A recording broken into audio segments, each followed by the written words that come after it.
평생 모은 돈, 지금 아끼고 계십니까? 그런데 정말로 현명한 절약이 맞습니까? 충격적인 이야기를 하나 들려드리겠습니다.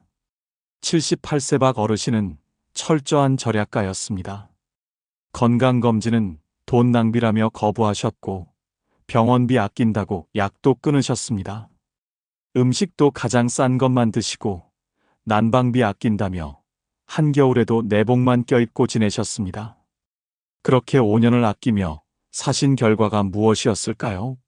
작년 겨울 폐렴으로 쓰러지셨고 병원에서 당뇨 합병증과 영양실조까지 발견되었습니다. 입원비와 치료비로 3,500만 원이 나왔습니다. 5년간 아낀 돈보다 훨씬 많은 금액입니다. 더 비극적인 것은 건강을 완전히 잃어버렸다는 점입니다. 이제는 혼자 걷지도 못하고 요양병원 신세를 지고 계십니다. 여러분도 이런 어리석은 절약을 하고 계시지는 않습니까? 노년에는 아껴야 할 돈과 절대 아껴서는 안 될 돈이 명확히 구분됩니다. 잘못된 곳에 돈을 아끼면 나중에 수십 배, 수백 배의 대가를 치르게 됩니다. 지금부터 노년에 절대 돈 아끼면 안 되는 5가지를 말씀드리겠습니다. 이것만큼은 반드시 기억하시고 실천하십시오. 여러분의 노후가 건강하고 행복하기를 진심으로 바랍니다. 좋아요 꾹 눌러주시면 시작하겠습니다. 노년에 절대 돈 아끼면 안 되는 첫 번째는 바로 건강검진과 예방치료입니다. 평생 모은 돈을 아끼려고 건강검진을 미루고 계신 분들이 많습니다. 그런데 여러분, 정말로 돈을 아끼는 것이 맞습니까? 아니면 오히려 더 큰 돈을 쓰게 만드는 어리석은 선택입니까? 결론부터 말씀드리면 건강검진을 미루는 것은 가장 어리석은 절약입니다. 작은 돈을 아끼려다 나중에 수천만 원을 쓰게 되는 최악의 선택이 됩니다. 건강검진 비용이 부담스러워서 몇 년째 받지 않고 계십니까? 몸이 조금 불편해도 그냥 참고 지나가면 되겠지 하고 생각하십니까? 이것이야말로 독이 든 절약입니다. 나이가 들면 몸속에서 조용히 병이 자라고 있어도 증상이 나타나지 않는 경우가 많습니다. 암, 당뇨, 고혈압, 심장질환 등 중증 질환들은 초기에는 아무런 신호를 보내지 않습니다. 통계를 보면 더욱 명확해집니다. 국립암센터 자료에 따르면 암을 조기에 발견하면 치료비가 평균 500만 원에서 1,000만 원 정도 듭니다. 하지만 말기에 발견하면 치료비가 3천만 원에서 5천만 원까지 올라갑니다. 게다가 조기 발견 시 생존율은 90%가 넘지만 말기 발견 시에는 20%도 안 됩니다. 몇십만 원 아끼려다 목숨까지 잃을 수 있다는 뜻입니다. 예방주사도 마찬가지입니다. 독감 예방접종, 폐렴구균 백신, 대상포진 예방접종 등을 돈 아깝다고 안 맞으시는 분들이 계십니다. 하지만 걸리고 나면 어떻게 됩니까? 독감으로 입원하면 100만 원 이상 들어갑니다. 폐렴에 걸리면 치료비가 수백만 원입니다. 대상포진은 한 번 걸리면 극심한 통증으로 몇 달을 고생하고 치료비도 만만치 않습니다. 실제 사례를 들려드리겠습니다. 75세이신 한 어르신은 건강검진 비용이 아깝다며 5년 동안 한 번도 받지 않으셨습니다. 매년 30만 원 정도 드는 종합검진이 부담스럽다는 이유였습니다. 그러다가 작년에 갑자기 배가 아파서 병원에 가셨는데 대장암 3기 판정을 받으셨습니다. 이미 암이 상당히 진행된 상태였습니다. 수술과 항암 치료를 받으시면서 지금까지 4천만 원 넘게 들어갔습니다. 그것도 건강보험 적용받고 나서의 금액입니다. 한 어르신은 병상에서 눈물을 흘리며 후회하셨습니다. 150만 원 아끼려다 4천만 원을 쓰게 되었고 건강도 잃고 남은 삶의 질도 형편없어졌다고 말입니다. 만약 정기적으로 검진을 받았다면 조기에 발견해서 간단한 수술로 완치될 수 있었을 것입니다. 치과 치료도 절대 미루면 안 됩니다. 이가 안 좋으면 제대로 씹어먹지 못하고 영양 상태가 나빠지며 전신 건강까지 악화됩니다. 충치 하나 때우는데 10만 원 아깝다고 방치하면 나중에 임플란트로 200만 원 넘게 쓰게 됩니다. 잇몸 치료를 미루면 이가 빠지고 틀니를 해야 하는데 그 비용이 수백만 원입니다. 안과 검진도 마찬가지입니다. 백내장이나 녹내장은 조기에 발견하면 간단한 치료로 해결됩니다. 하지만 방치하면 실명할 수도 있습니다. 한 번 잃은 시력은 돌이킬 수 없습니다. 돈으로도 살 수 없습니다. 여러분, 명심하십시오. 건강검진과 예방치료는 소비가 아니라 투자입니다. 미래의 큰 지출을 막아주는 가장 현명한 지출입니다. 건강을 잃으면 아무리 많은 돈이 있어도 소용없습니다. 지금 당장 미뤄둔 건강검진 예약하시고 필요한 예방접종 받으십시오. 여러분의 건강이 곧 여러분의 재산입니다. 건강에 쓰는 돈은 절대 아까워하지 마십시오. 노년에 절대 돈 아끼면 안 되는 두 번째는 바로 영양관리와 식사입니다. 여러분은 지금 무엇을 드시고 계십니까? 값싼 식재료로 대충 끼니를 때우고 계시지는 않습니까? 많은 어르신들이 식비를 가장 먼저 줄입니다. 하지만 이것은 건강을 팔아서 돈을 버는 최악의 선택입니다. 나이가 들수록 영양 상태가 면역력과 체력을 결정합니다. 제대로 먹지 못하면 몸이 무너지고, 몸이 무너지면 병원비로 훨씬 더 많은 돈이 나갑니다. 노인들이 가장 흔히 하는 실수가 무엇인지 아십니까? 밥값 아낀다고 라면이나 즉석식품으로 끼니를 때우는 것입니다. 과일이나 채소는 비싸다며 거의 먹지 않고 고기나 생선도 가격 때문에 피합니다. 그러다 보면 단백질 부족으로 근육이 빠지고 비타민 결핍으로 각종 질병에 노출됩니다. 통계가 이를 증명합니다.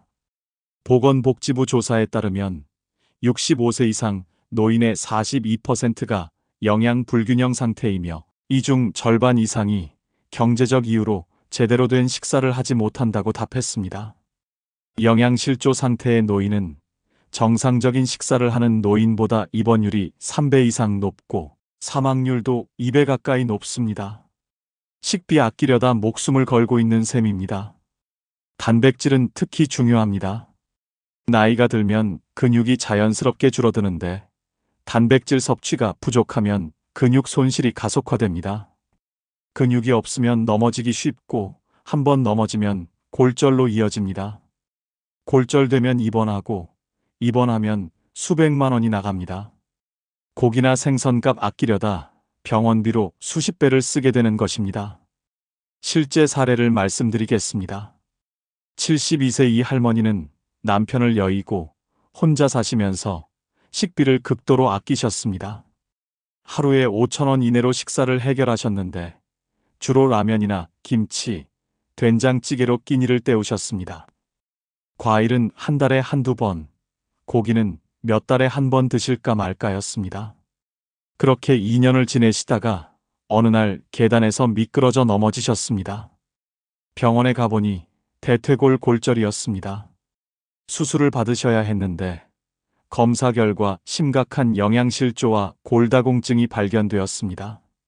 의사 선생님이 말씀하시길 제대로 된 영양 섭취를 했다면 이렇게까지 뼈가 약해지지 않았을 것이라고 하셨습니다. 수술비와 입원비로 800만 원이 나왔고 회복 기간도 2배 이상 길어졌습니다. 이 할머니는 병상에서 후회하셨습니다.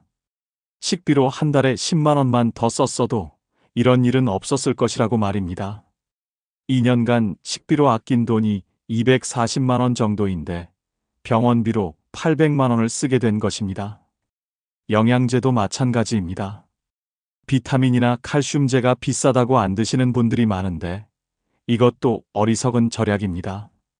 한 달에 3만 원에서 5만 원이면 기본적인 영양제를 챙겨 먹을 수 있습니다. 이것으로 골다공증을 예방하고 면역력을 높이고 만성질환을 관리할 수 있습니다.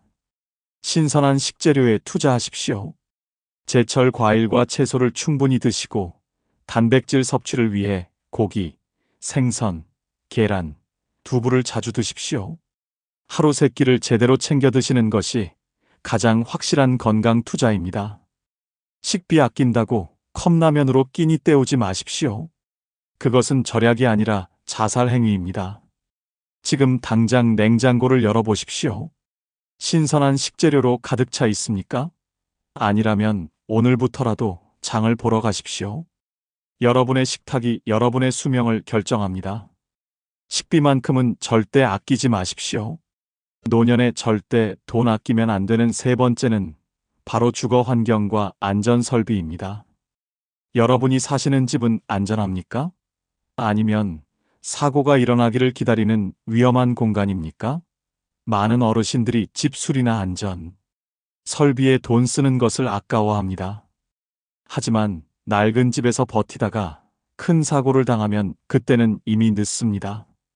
한 번의 낙상 사고가 평생을 휠체어 신세로 만들 수 있습니다. 노인 사망원 중 낙상 사고가 몇 번째인지 아십니까?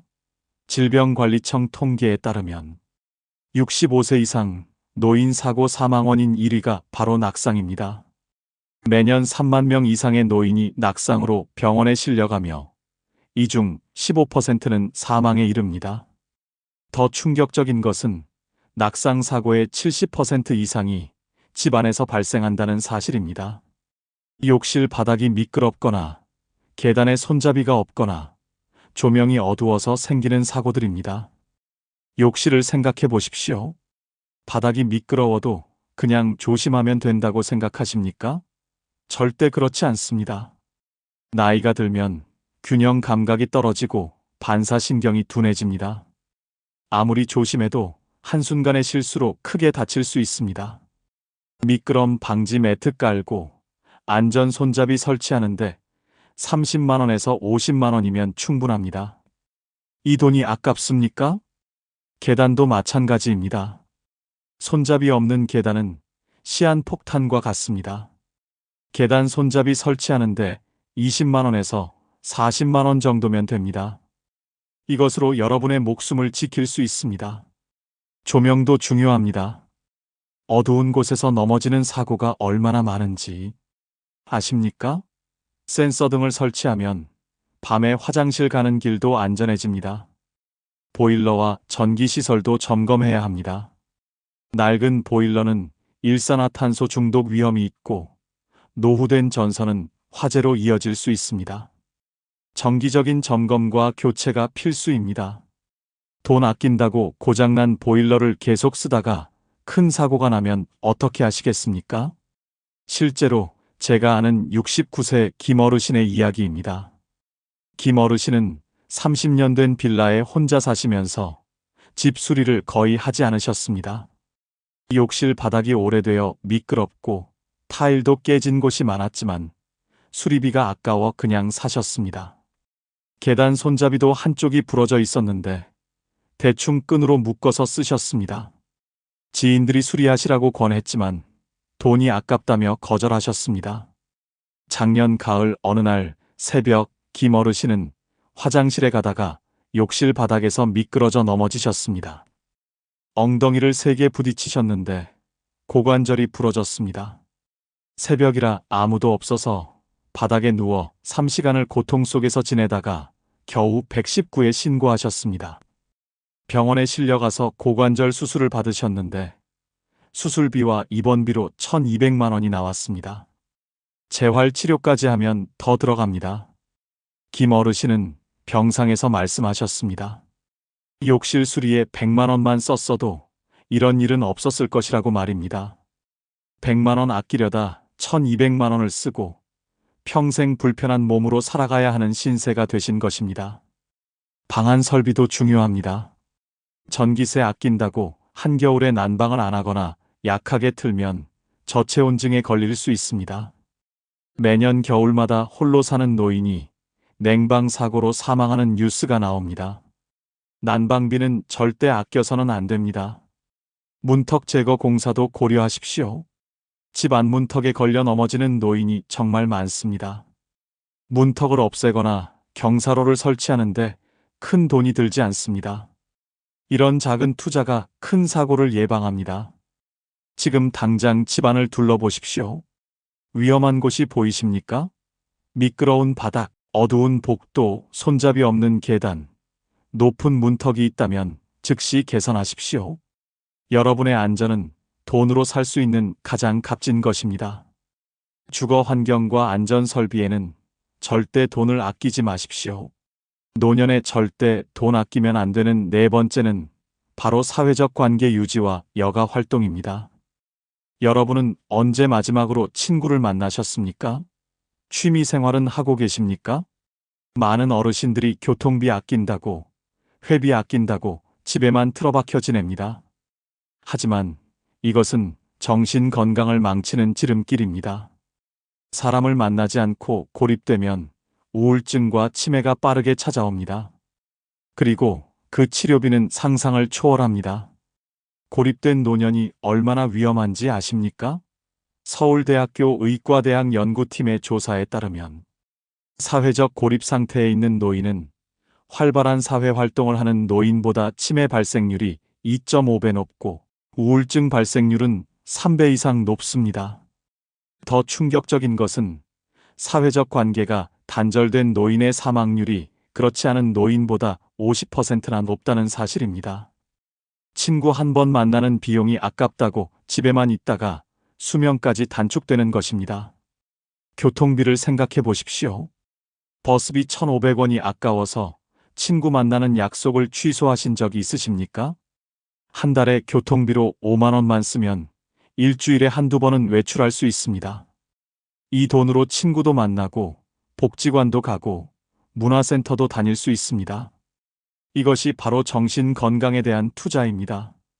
경로당이나 복지관 회비도 마찬가지입니다. 한 달에 1만 원에서 2만 원 정도면 다양한 프로그램에 참여할 수 있습니다. 운동교실, 노래교실, 미술교실 등 취미 활동을 하면서 새로운 친구도 사귈 수 있습니다. 이 돈이 아깝습니까? 절대 아닙니다. 이것은 치매와 우울증을 예방하는 가장 확실한 방법입니다. 문화생활도 중요합니다. 영화 한 편 보는데 7,000원이 아까워서 몇 년째 극장에 안 가신 분들이 많습니다.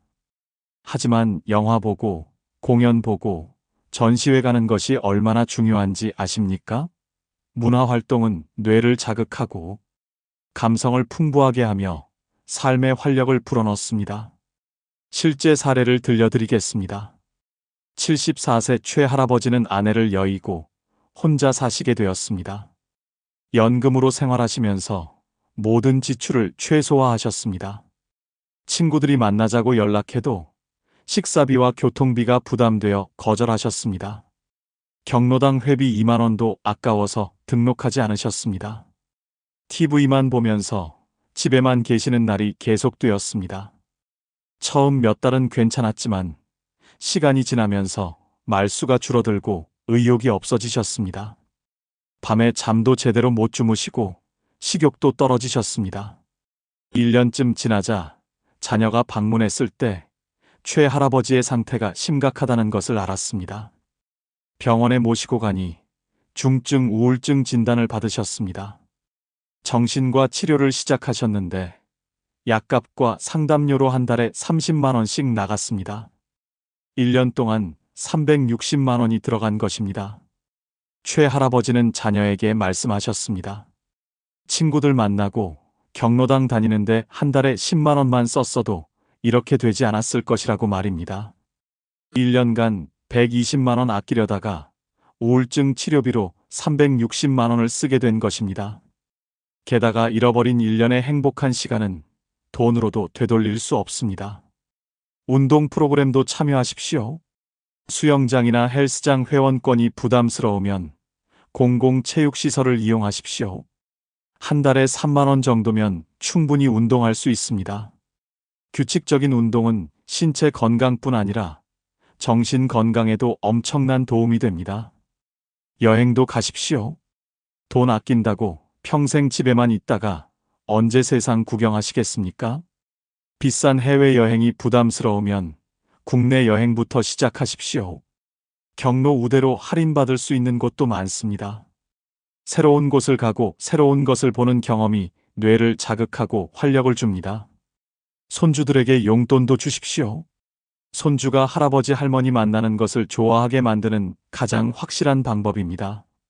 가족 관계를 돈독히 하는 투자입니다. 명절이나 생일에 선물도 하십시오. 이것이 바로 관계에 투자하는 것입니다. 돈을 모으기만 하고 쓰지 않으면 무슨 소용입니까? 관계가 끊기고 고립되어 외롭게 살다가 치매와 우울증에 걸리면 그때는 돈이 아무 의미가 없습니다. 지금 당장 친구에게 전화하십시오. 만나서 밥 한 끼 먹고 수다 떨 약속을 잡으십시오. 사회적 관계와 여가 활동에는 절대 돈을 아끼지 마십시오. 노년에 절대 돈 아끼면 안 되는 5번째는 바로 전문적인 돌봄 서비스와 간병 지원입니다. 혼자 힘으로 모든 것을 해결할 수 있다고 생각하십니까? 아프거나 거동이 불편해져도 자녀에게 폐를 끼치기 싫어서 혼자 버티고 계시지는 않습니까? 이것은 매우 위험한 생각입니다. 전문적인 도움이 필요한 순간에 돈 아낀다고 혼자 버티면 상태가 더 악화되고 회복이 어려워집니다. 때로는 생명까지 위협받을 수 있습니다.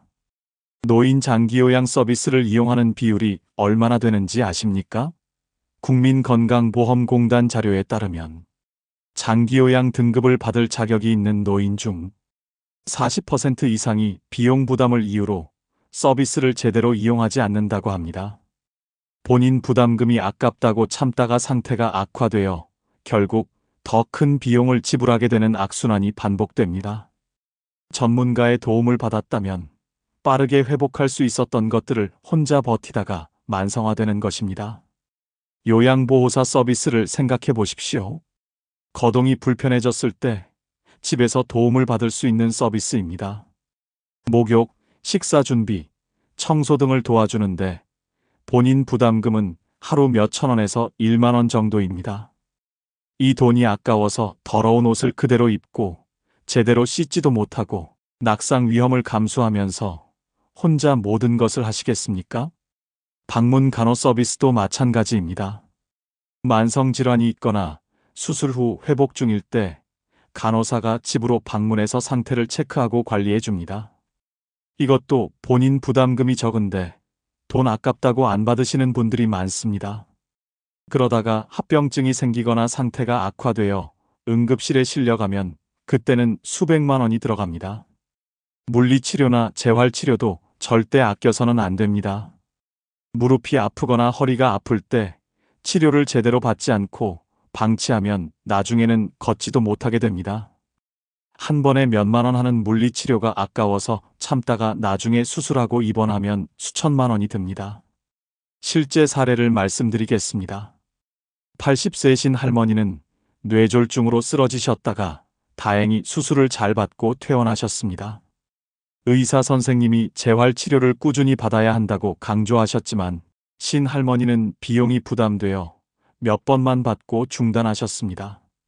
한 달 재활치료 비용이 본인 부담금으로 20만 원 정도 나왔는데 이것이 아까우셨던 것입니다. 집에서 혼자 운동하면 되겠지 생각하셨습니다. 하지만 전문가의 지도 없이 혼자 하는 운동은 효과가 거의 없었습니다. 오히려 잘못된 자세로 운동하다가 근육을 다치셨습니다. 6개월이 지나자 거동이 점점 불편해지셨고 결국 휠체어 신세를 지게 되셨습니다. 이제는 요양보호사의 도움 없이는 일상생활이 불가능해졌습니다. 한 달에 요양보호사 비용으로 80만 원씩 나가고 있습니다. 신할머니는 후회하십니다.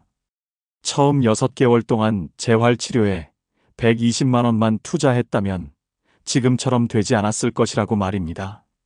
120만 원 아끼려다 평생 매달 80만 원씩 쓰는 신세가 된 것입니다. 1년만 계산해도 960만 원입니다. 주간보호센터도 적극 활용하십시오. 낮 시간 동안 센터에서 식사, 운동, 여가 활동을 제공받을 수 있습니다.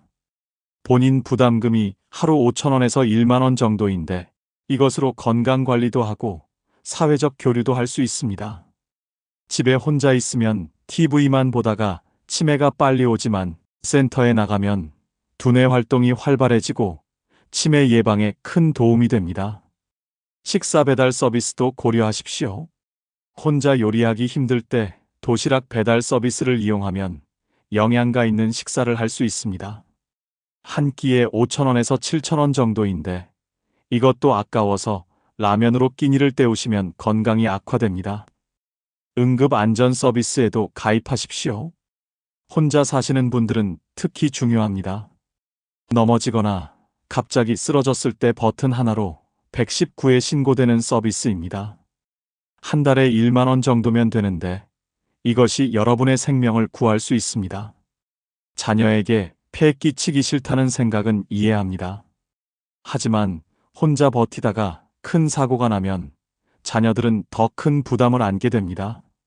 전문적인 돌봄 서비스를 이용하는 것이 자녀에게도 여러분에게도 훨씬 좋은 선택입니다. 지금 당장 필요한 서비스가 무엇인지 확인하고 신청하십시오. 전문적인 돌봄 서비스에는 절대 돈을 아끼지 마십시오. 70세 넘어서 가장 무서운 것이 무엇인지 아십니까? 병도 가난도 아닙니다. 바로 외로움입니다. 혼자 밥 먹고, 혼자 TV 보고, 말 한마디 나눌 사람 없이 하루를 보내는 삶을 상상해 보셨습니까? 충격적인 사실을 말씀드리겠습니다.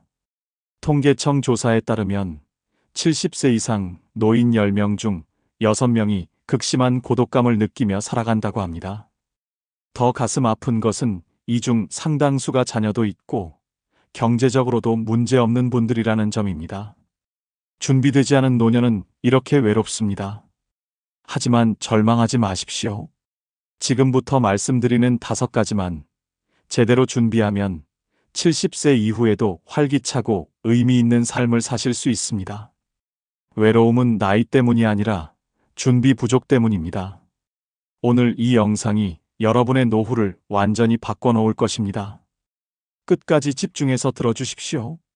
70세 이후에 외롭지 않기 위해 준비해야 할 첫 번째는 배우자가 아닌 나만의 친구 네트워크를 만드는 것입니다. 지금 여러분에게 배우자 외에 진심으로 이야기 나눌 친구가 몇 명이나 있습니까? 배우자가 먼저 세상을 떠나거나 건강이 나빠지면 누구와 함께 시간을 보내실 계획입니까? 많은 분들이 평생 배우자에게만 의지하며 살다가 홀로 남겨지는 순간 극심한 외로움에 빠집니다. 이것은 준비되지 않은 노년의 가장 큰 비극입니다. 한국보건사회연구원의 연구 결과를 보면 가슴이 아픕니다. 배우자를 잃은 노인 중 75%가 심각한 우울증을 경험하며 이 중 절반 이상이 친구 관계가 거의 없어서 고립 상태에 빠진다고 합니다. 평생 배우자 중심으로 살다가 갑자기 혼자가 되면 누구와도 소통할 수 없게 되는 것입니다. 더 충격적인 것은 배우자 사별 후 1년 이내에 사망하는 노인의 비율이 평균보다 3배 이상 높다는 사실입니다. 친구는 젊었을 때 사귀는 것이라고 생각하십니까? 절대 그렇지 않습니다. 70세가 넘어서도 새로운 친구를 충분히 만들 수 있습니다. 중요한 것은 적극적인 태도와 꾸준한 노력입니다. 집에만 틀어박혀 있으면 아무도 찾아오지 않습니다. 경로당이나 복지관을 활용하십시오. 처음 가는 것이 어색하고 부담스러우십니까? 모든 사람이 처음에는 그렇습니다. 하지만 용기 내서 나가야 합니다. 경로당에 나가면 비슷한 나이의 사람들을 만날 수 있고 함께 운동하고 식사하면서 자연스럽게 친해집니다. 취미 활동을 통해서도 친구를 만들 수 있습니다. 노래 교실, 서예 교실, 댄스 교실 등 관심 있는 분야의 강좌에 등록하십시오. 같은 취미를 가진 사람들과는 대화 주제도 풍부하고 금방 친해질 수 있습니다. 일주일에 2~3번 정기적으로 만나다 보면 어느새 소중한 친구가 됩니다. 실제로 제가 아는 73세 조 할아버지의 이야기를 들려드리겠습니다. 조 할아버지는 평생 아내와 함께 다니시며 부부 중심의 생활을 하셨습니다. 친구들보다는 항상 아내와 함께하는 것을 우선시하셨습니다. 그러다가 3년 전 아내가 갑작스럽게 암으로 세상을 떠나셨습니다. 조 할아버지는 하루아침에 세상에 혼자 남겨진 것 같았습니다. 자녀들은 각자 바빠서 자주 오지 못했고 연락할 친구도 거의 없었습니다. 매일 집에서 TV만 보며 지내다가 점점 말수가 줄어들고 우울증이 찾아왔습니다. 식사도 제대로 하지 않아 체중이 10kg 이상 빠졌습니다. 자녀가 걱정되어 병원에 데리고 갔더니 중증 우울증 진단을 받았습니다. 의사 선생님이 약물 치료도 중요하지만 사회적 관계를 회복하는 것이 더 중요하다고 강조하셨습니다. 자녀들의 권유로 조 할아버지는 마지못해 동네 복지관에 등록하셨습니다. 처음 몇 주는 어색하고 힘들었지만 점점 사람들과 친해지셨습니다. 노래 교실에 나가시면서 같은 취미를 가진 분들과 이야기하고 웃으며 시간을 보내셨습니다. 6개월이 지나자 조 할아버지는 완전히 달라지셨습니다. 표정도 밝아지고 말도 많아지셨으며 우울증 약도 끊으셨습니다. 이제는 일주일에 5번이나 복지관에 나가시고 친구들과 등산도 가시고 여행도 다니십니다. 조 할아버지는 말씀하십니다. 아내가 살아계실 때 친구를 미리 만들어 놓았다면 이렇게 고생하지 않았을 것이라고 말입니다. 자원봉사 활동도 좋은 방법입니다. 복지관에서 급식 봉사를 하거나 도서관에서 책 정리를 하면서 같은 봉사자들과 친해질 수 있습니다. 함께 의미 있는 일을 하다 보면 더 깊은 유대감이 형성됩니다. 종교 활동도 좋은 선택입니다. 교회, 절, 성당 등에서 정기적으로 모임에 참석하면 신앙심도 키우고 사람들도 만날 수 있습니다. 종교 공동체는 서로 돕고 위로하는 문화가 강해서 외로움을 극복하는 데 큰 도움이 됩니다. 동창회나 향후회에도 적극적으로 참여하십시오. 오래전 인연을 다시 이어가는 것도 좋은 방법입니다. SNS를 배우셔서 온라인으로도 연락을 유지하십시오. 카카오톡만 잘 활용해도 친구들과 자주 소통할 수 있습니다. 지금 당장 시작하십시오. 내일 경로당에 나가보시거나 복지관 프로그램에 등록하십시오. 처음은 누구나 어색합니다. 하지만 용기 내서 한 걸음 내딛어야 친구를 만날 수 있습니다. 배우자에게만 의지하지 말고 나만의 친구 네트워크를 지금부터 만들어 가십시오. 70세 이후에 외롭지 않기 위해 준비해야 할 두 번째는 평생 배울 수 있는 취미와 특기를 만드는 것입니다. 여러분은 지금 무엇을 하며 하루를 보내십니까? TV 보는 것 말고 진정으로 즐기는 활동이 있으십니까? 취미가 없는 노년은 지루하고 공허합니다. 시간은 많은데 할 일이 없으면 하루가 일주일처럼 길게 느껴지고 그 공허함이 외로움으로 변합니다. 반면 열정을 쏟을 수 있는 취미가 있으면 시간 가는 줄 모르고 삶에 활력이 넘치며 같은 취미를 가진 사람들과 자연스럽게 연결됩니다. 서울대학교 노화고령사회연구소의 조사를 보면 놀라운 사실이 드러납니다. 규칙적인 취미 활동을 하는 70세 이상 노인은 그렇지 않은 노인보다 삶의 만족도가 4배 이상 높고 우울증 발생률은 60% 이상 낮습니다. 취미 활동은 단순한 시간 때우기가 아닙니다. 정신 건강을 지키고 외로움을 이겨내는 가장 강력한 무기입니다. 어떤 취미를 가져야 할지 모르겠다고 하십니까? 선택지는 무궁무진합니다. 중요한 것은 나이 들어서도 계속할 수 있고 실력이 쌓일수록 더 재미있어지는 활동을 선택하는 것입니다. 몸을 많이 쓰는 격렬한 운동보다는 오래 즐길 수 있는 것이 좋습니다. 음악은 최고의 선택입니다. 노래 부르기, 악기 연주하기는 나이와 상관없이 평생 즐길 수 있습니다. 하모니카, 우쿨렐레 같은 악기는 배우기 쉽고 휴대하기 편해서 노인들에게 인기가 많습니다. 노래방에 가서 친구들과 노래 부르는 것도 훌륭한 취미입니다. 음악은 두뇌를 자극하고 감정을 풍부하게 하며 스트레스를 해소합니다. 그림 그리기나 서예도 좋습니다. 붓을 잡고 집중하는 시간은 명상과 같은 효과가 있습니다.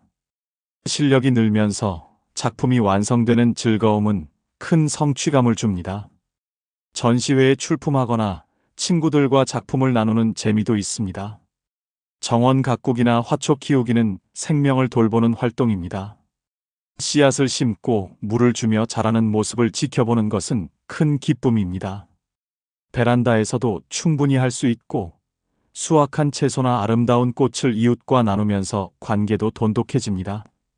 실제로 68세 김할머니의 변화를 보면 놀랍습니다. 김할머니는 남편이 5년 전에 세상을 떠난 후 집에서 TV만 보며 무기력하게 지내셨습니다. 자녀들이 걱정될 정도로 말수도 줄고 의욕도 없어 보이셨습니다. 매일 똑같은 일상의 반복이었고 삶의 목표도 없었습니다. 그러던 어느 날 딸이 수채화 물감과 스케치북을 선물했습니다. 어릴 적 그림 그리기를 좋아했던 것을 기억해서 권해본 것입니다. 처음에는 시큰둥하셨지만 한번 붓을 잡으니 옛날 기억이 되살아났습니다. 유튜브를 보며 독학으로 시작하셨는데 점점 빠져드셨습니다. 하루에 몇 시간씩 그림을 그리며 시간 가는 줄 몰랐습니다. 복지관에서 수채화 강좌가 있다는 것을 알고 등록하셨습니다. 그곳에서 같은 취미를 가진 할머니들을 만나 친구가 되셨습니다. 함께 야외 스케치를 나가고 작품을 품평하며 전시회도 관람했습니다. 1년 후 김할머니의 모습은 완전히 달라졌습니다. 표정이 밝아지고 말도 많아지셨으며 매일 아침 일어나는 것이 즐거워졌습니다. 그림이라는 취미가 생기면서 삶의 목적이 생긴 것입니다. 이제는 손주들에게 그림을 그려주시고 친구 생일에 초상화를 선물하시며 복지관 전시회에도 출품하십니다. 김할머니는 말씀하십니다. 그림이 인생의 후반부를 완전히 바꿔놓았다고 말입니다. 사진 촬영도 멋진 취미입니다. 스마트폰만 있으면 시작할 수 있고 산책하면서 아름다운 풍경을 담는 재미가 있습니다. SNS에 올리면 사람들과 소통도 할 수 있습니다. 글쓰기나 독서도 훌륭합니다.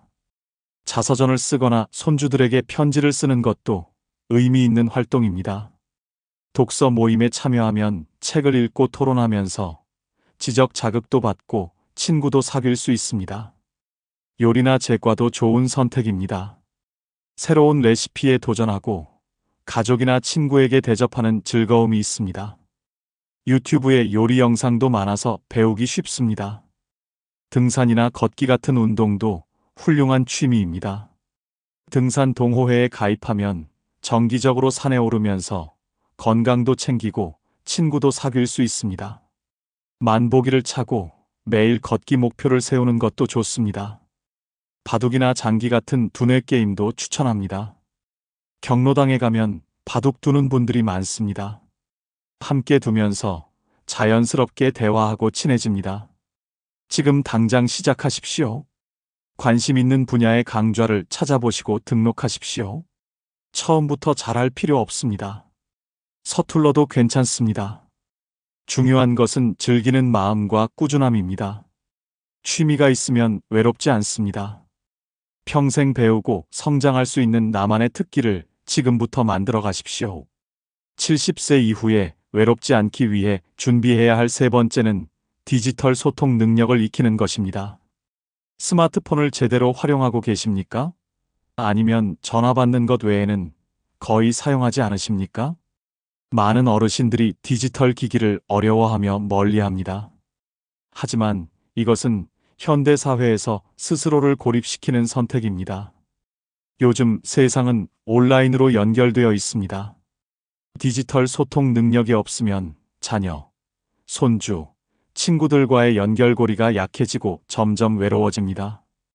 한국정보화진흥원의 조사 결과는 충격적입니다.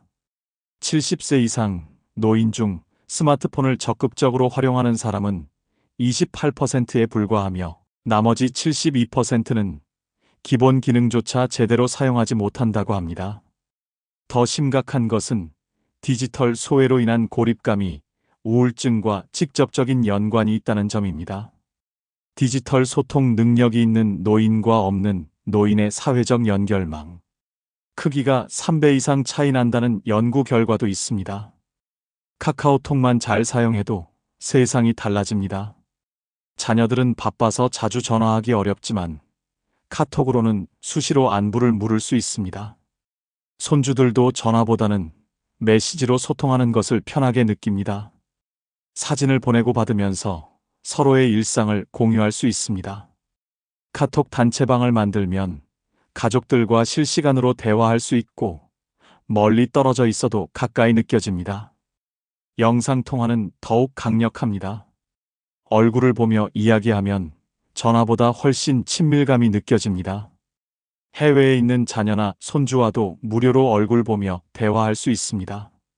명절에 직접 만나지 못해도 영상통화로 함께 식사하는 것처럼 느낄 수 있습니다. 유튜브도 배우십시오. TV보다 훨씬 다양하고 재미있는 콘텐츠가 있습니다. 건강정보, 요리 레시피, 운동 영상, 옛날 노래, 드라마까지 모든 것을 무료로 볼 수 있습니다. 관심사에 맞는 채널을 구독하면 지루할 틈이 없습니다. 실제로 76세 박할아버지의 변화는 놀랍습니다. 박할아버지는 평생 아날로그 방식으로 사셨고 스마트폰을 무척 어려워하셨습니다. 자녀들이 사준 스마트폰도 전화 받는 용도로만 쓰셨습니다. 자녀들은 바빠서 일주일에 한두 번 전화하는 것이 전부였고 손주들은 거의 연락이 없었습니다. 박할아버지는 점점 외로워지셨고 자녀들과 소원해진다고 느끼셨습니다. 그러던 중 복지관에서 무료 스마트폰 교육이 있다는 것을 알고 등록하셨습니다. 처음 몇 주는 너무 어려워서 포기하고 싶으셨지만 선생님과 동료 수강생들의 도움으로 조금씩 배워나가셨습니다. 카카오톡 사용법을 익히고 나서 가족 단체방을 만들었습니다. 처음에는 서툴렀지만 매일 연습하셨습니다. 아침에 일어나면 가족방에 인사를 올리고 산책하면서 찍은 사진을 공유하셨습니다. 자녀들도 박할아버지의 메시지에 답장하고 이모티콘을 보내며 활발하게 소통했습니다. 손주들도 할아버지가 카톡을 하시니 재미있어 하며 자주 연락했습니다. 영상통화도 배우셔서 일주일에 서너 번씩 손주들 얼굴을 보며 이야기하십니다.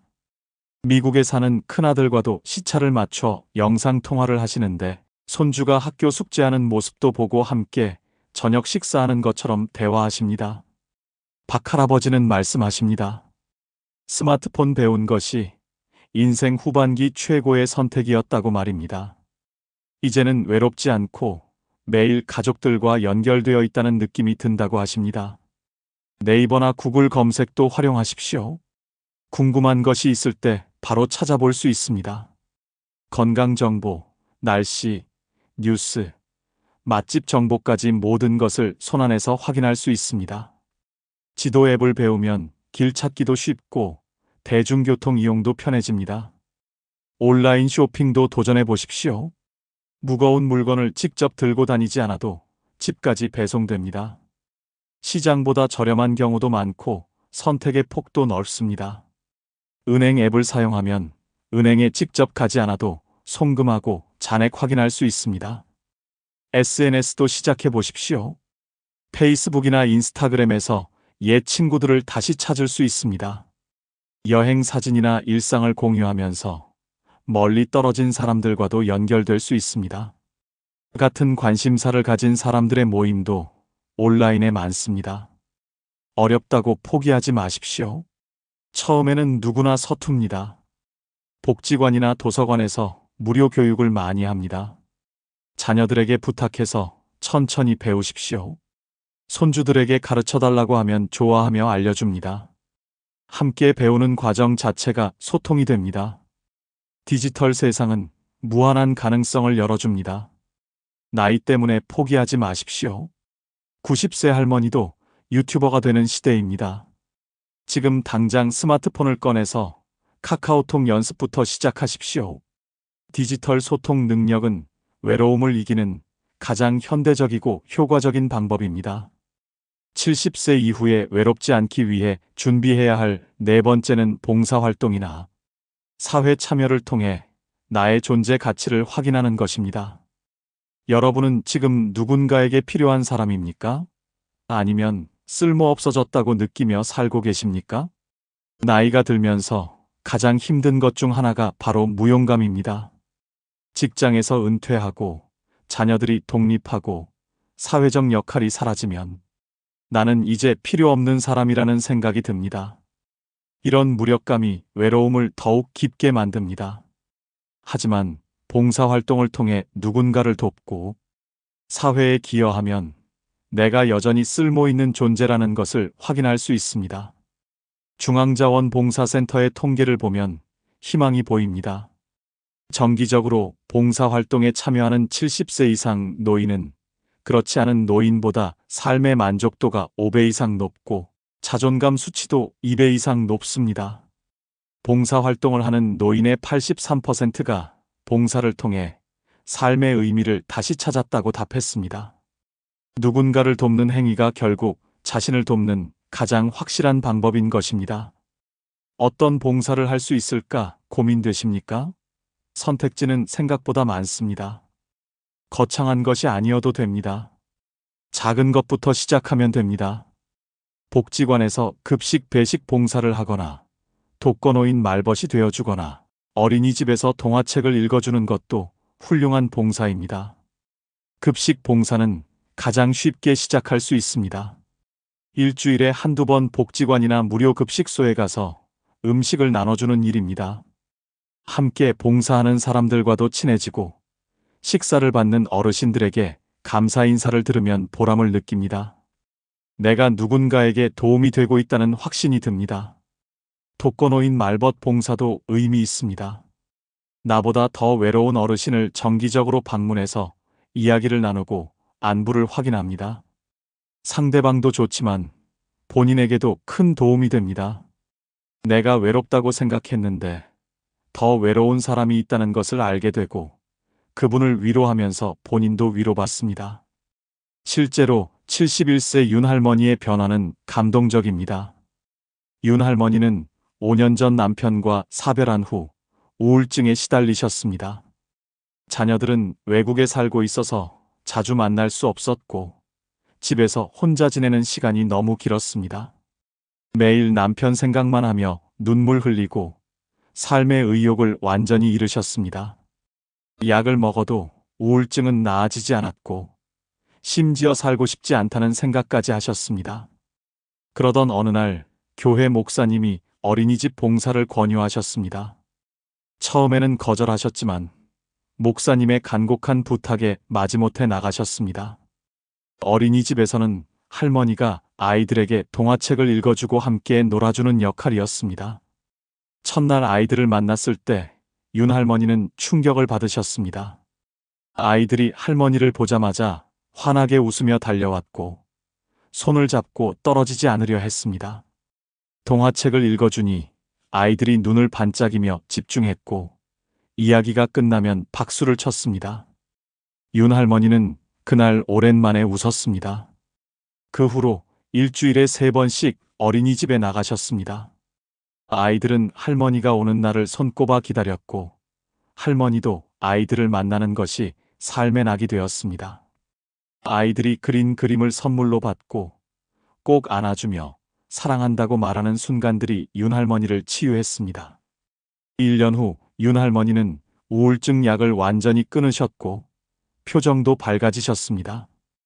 윤 할머니는 말씀하십니다. 아이들이 나를 필요로 하고 내가 아이들에게 행복을 줄 수 있다는 사실이 삶의 이유가 되었다고 말입니다. 봉사활동이 우울증을 이기고 다시 살아갈 힘을 준 것입니다. 환경 정화 활동도 좋습니다. 동네 공원이나 하천을 청소하는 봉사에 참여하면 건강도 챙기고 환경도 지킬 수 있습니다. 함께하는 사람들과 친해지는 것은 덤입니다. 도서관 봉사도 추천합니다. 책 정리, 대출 도움, 책 읽어주기 등 다양한 역할이 있습니다. 조용한 환경에서 의미 있는 일을 하며 보람을 느낄 수 있습니다. 재능 기부도 멋진 선택입니다. 평생 쌓아온 경험과 지식을 나눌 수 있습니다. 요리를 잘하시면 요리 교실을 열고, 악기를 다루시면 연주를 가르치고, 바느질을 잘하시면 옷수선을 도와줄 수 있습니다. 여러분의 특기가 누군가에게는 큰 도움이 됩니다. 멘토링 봉사도 있습니다. 청소년들에게 인생 선배로서 조언하고 격려하는 역할입니다. 젊은이들이 어르신의 경험담을 듣고 감사해야 하는 모습을 보면 큰 보람을 느낍니다. 교통안전 봉사나 학교 앞 녹색 어머니 활동도 할 수 있습니다. 아이들의 안전을 지키는 중요한 역할입니다. 아이들이 인사하고 지나가는 모습을 보면 하루가 즐겁습니다. 지금 당장 가까운 자원봉사센터에 연락하십시오. 본인에게 맞는 봉사활동을 찾아보십시오. 누군가를 돕는 것은 결국 나를 돕는 일입니다. 봉사를 통해 존재 가치를 확인하고 외로움을 이겨내십시오. 여러분은 70년을 살면서 뭘 얻었습니까? 남들 눈치 보느라 행복했습니까? 70년 동안 착하게 살았는데 남은 게 뭡니까? 아무것도 없습니다. 다 부질없습니다. 체면 지킨다고 하고 싶은 것도 못했습니다. 남들이 뭐라고 할까봐 먹고 싶은 것도 못 먹었습니다. 창피하다고 입고 싶은 것도 못 입었습니다. 그렇게 70년을 살았는데 누가 알아줍니까? 아무도 모릅니다. 이제 깨달았습니다. 남 눈치 보며 사는 건 바보짓이라는 걸 말입니다. 70이 넘으면 남은 인생 얼마 안 남았습니다. 그 짧은 시간마저 남 눈치 보며 살 겁니까? 절대 안 됩니다. 지금부터 말씀드릴 방법대로 사십시오. 남 눈치 버리고 하고 싶은 대로 사십시오.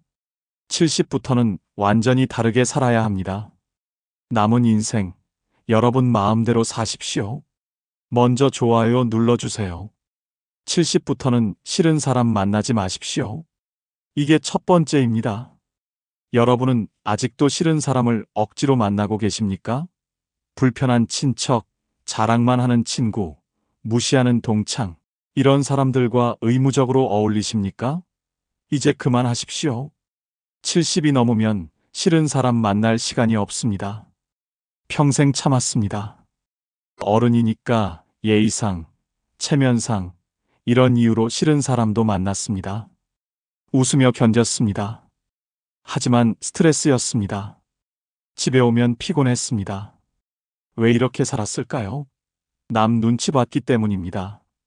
대전 유성구에 사시는 조모 씨, 72세 어르신의 통쾌한 이야기입니다.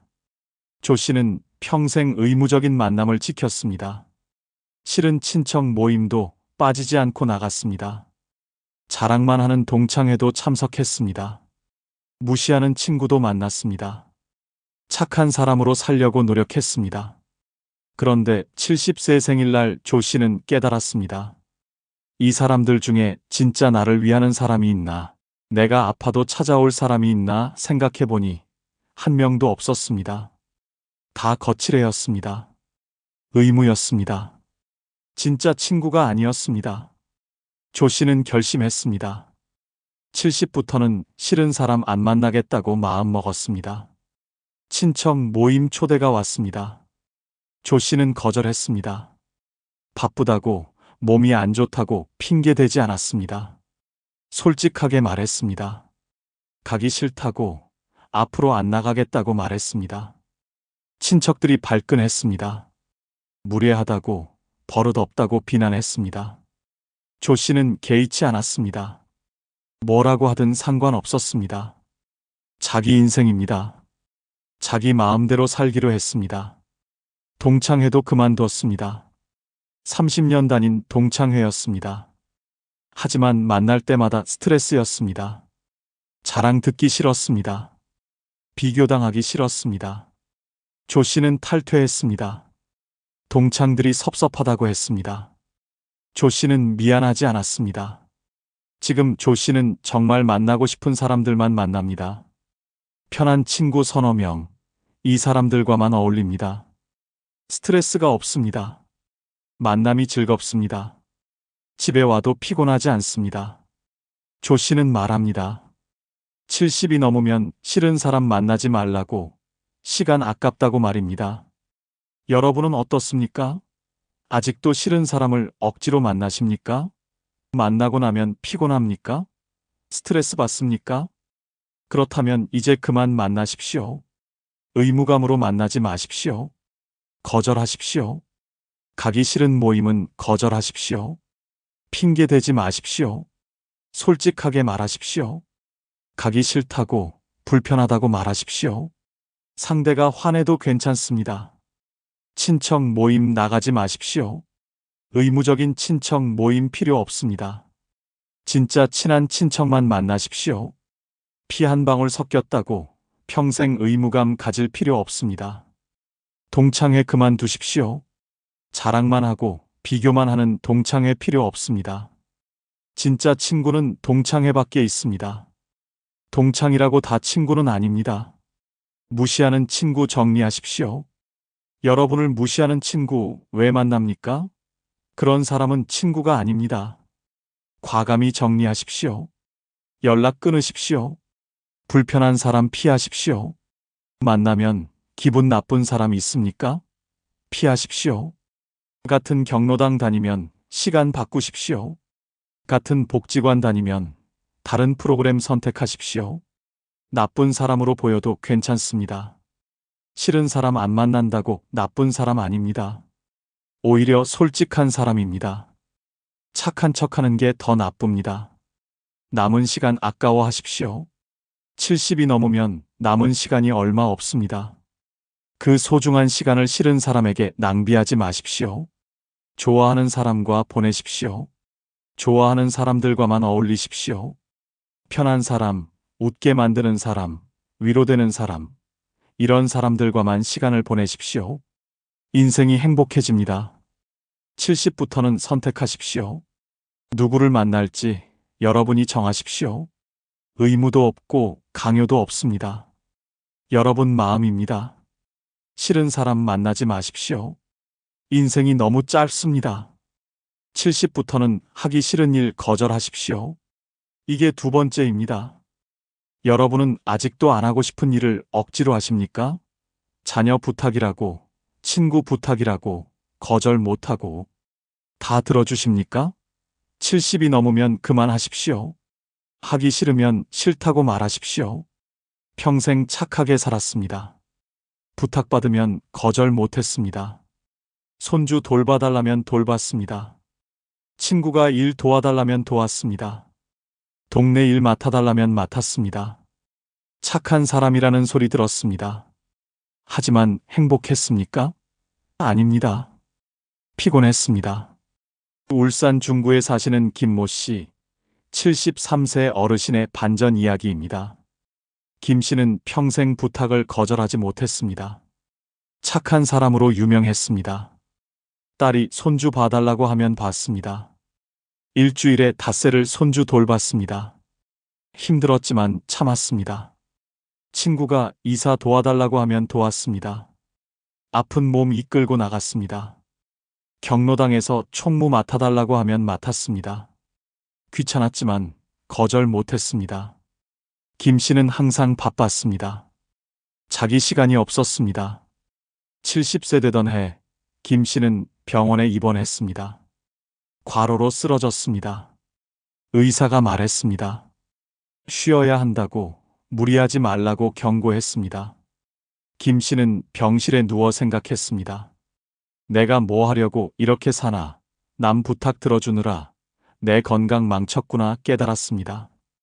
퇴원 후 김 씨는 달라졌습니다. 딸이 손주 봐달라고 했습니다. 김 씨는 거절했습니다. 이제 못 봐준다고, 나도 쉬어야 한다고 말했습니다. 딸은 놀랐습니다. 섭섭하다고 했습니다.